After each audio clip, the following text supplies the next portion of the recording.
my God. You are looking at exclusive video you'll see only on News 3.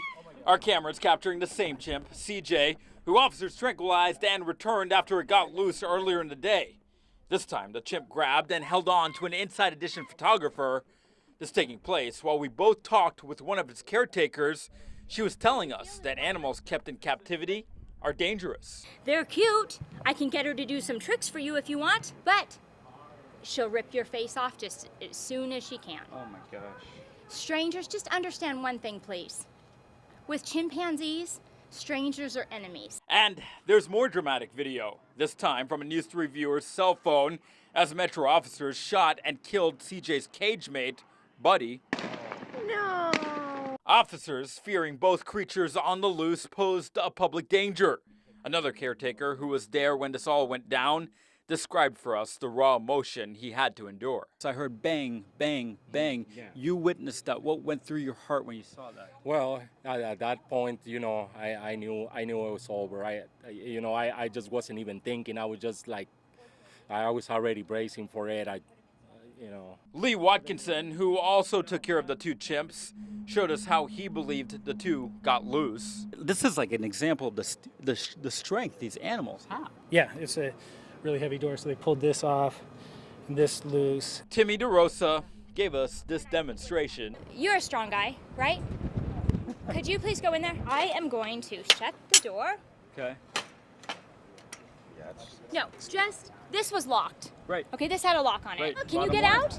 It's pretty solid. So when they were building this cage, I said, do not spare one single bit. Yeah. Because I would never be able to sleep if I thought I killed my chimp. Yet, on this traumatic day, one lost its life. DeRosa says this was a tragic and freak incident.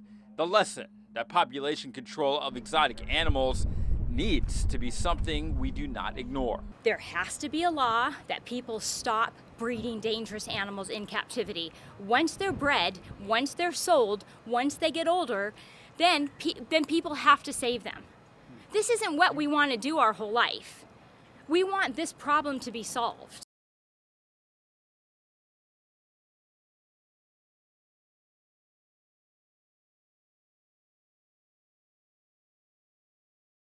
And all we're going to do is move them from one overcrowded school to another overcrowded school. One after another, parents voice their concerns. Now we're forced with tough decisions about 3 school zoning proposals that could affect hundreds of students across the Southwest Valley.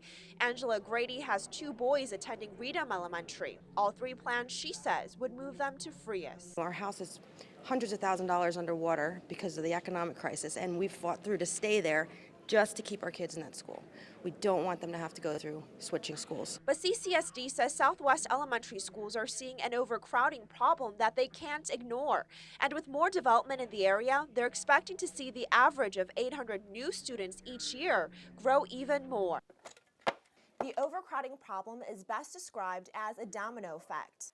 Moving several hundred students in the 5 most overcrowded schools means shifting at least 2,500 students in up to 20 different Southwest elementary schools. Robin Klein knows her children are caught in that ripple effect. Only one of the proposals would keep her daughters at Forbes Elementary School. The rest of them send us over to Steele Elementary, and it's inconvenient. Some of the changes in Proposal 1 include shifting 516 students from Forbes Elementary to Tanaka Elementary School, and an additional 134 students from Forbes to Steele.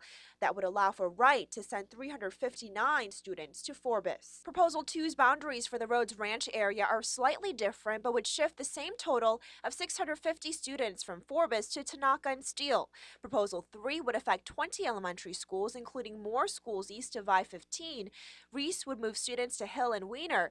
Hill and Wiener would move students to Beatty and Hummel Elementary. I would not be happy. I really like my school and I do not want to move. They're options families aren't happy about, to a problem that needs a solution in place by August.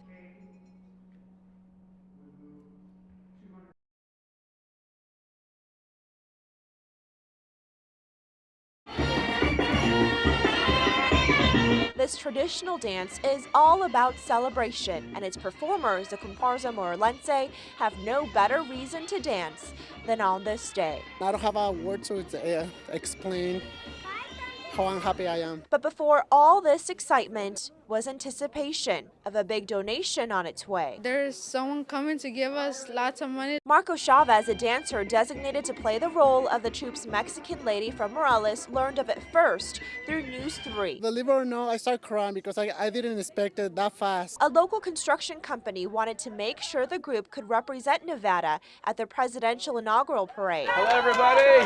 Hello. Hi. Their first meeting, one that this group won't forget. $10,000 for you.